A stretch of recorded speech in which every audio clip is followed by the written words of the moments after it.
విజయ్ క్యాబినెట్లో త్రిషాకు హోంమంత్రి వంటి అత్యంత శక్తివంతమైన బాధ్యతలు అప్పగిస్తారనే நான் சீரியமாகும் நிஜமாவா நிஜமா சொல்றேங்க டெஃபினெட்லி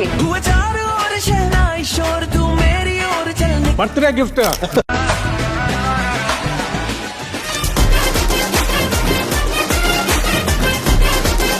అందరికీ నమస్కారం. తమిళనాడు రాజకీయ తెర మీద నేడు ఒక అద్భుత దృశ్యం ఆవిష్కృతమవుతోంది. దశాబ్దాల ద్రావిడ రాజకీయ కోటలను బద్దలు కొడుతూ దళపతి విజయ్ కింగ్ గా అవతరిస్తుంటే ఆయన వెనుక ఉన్న అసలైన పవర్ హౌస్ హీరోయిన్ త్రిష రాజకీయ అడుగులపై సర్వత్రా ఆసక్తి నెలకొంది.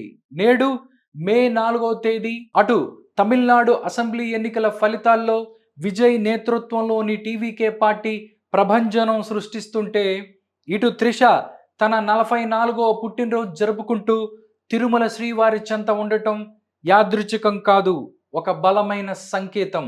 ఎన్నికల ఒత్తిడిని ఉత్కంఠను పక్కన పెట్టి ఆమె తిరుపతి హైవేపై ఉన్న సైన్ బోర్డును సోషల్ మీడియాలో పంచుకోవటం వెనుక అపారమైన నమ్మకం దాగి ఉందనేది స్పష్టమవుతోంది. వెంకటేశ్వర స్వామి ఆశీస్సులు తీసుకుని వచ్చిన తర్వాత ఆమె ఒక పెద్ద గుడ్ న్యూస్ చెప్పబోతుందన్న చర్చ నెట్టింట వైరల్ అవుతుంది. తమిళనాట సినీ తారలు పవర్ సెంట్రల్గా మారటం కొత్తవి కాదు.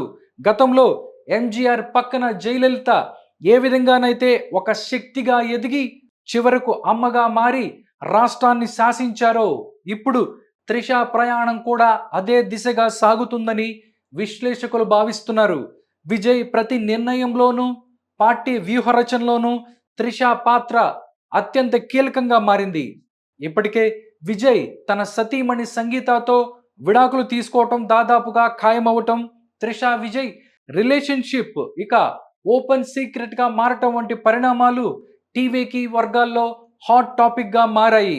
విజయ్ కింగ్ అవుతున్న వేళ త్రిషకు ప్రభుత్వంలో అత్యంత కీలకమైన హోదా దక్కుతుందనే ప్రచారం ఊపందుకుంది. విజయ్ తాను గెలిచిన 2 నియోజకవర్గాలలో ఒకదానికి రాజీనామా చేసి ఆ స్థానం నుంచి త్రిషను బరిలోకి దించి అసెంబ్లీకి పంపే యోచనలో ఉన్నట్లు తెలుస్తోంది. ప్రస్తుత సమీకరణాల ప్రకారం విజయ్ సొంతగా లేదా అన్నా డిఎంకే మద్దతుతో ప్రభుత్వాన్ని ఏర్పాటు చేయటం లాంఛనంగానే కనిపిస్తోంది. స్టాలిన్ నేతృత్వంలోని డిఎంకేను గద్దె దించటమే లక్ష్యంగా అన్నా డిఎంకే బేషరతు మద్దతు ఇవ్వడానికి సిద్ధమవుతోంది.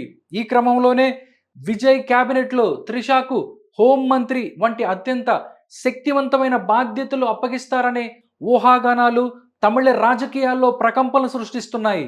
కేవలం సినిమా గ్లామర్కే పరిమితం కాకుండా అమిత్ షా వంటి అగ్రనేతలతో సంప్రదింపులు జరపటం, గతంలోనే తనకు ముఖ్యమంత్రి కావాలి అని ఉందన్న ఆకాంక్షను వెలిబుచ్చటం చూస్తుంటే త్రిష ఒక వ్యూహకర్తగా, ఒక బలమైన రాజకీయ శక్తిగా అవతరించబోతున్నట్లు తెలుస్తోంది.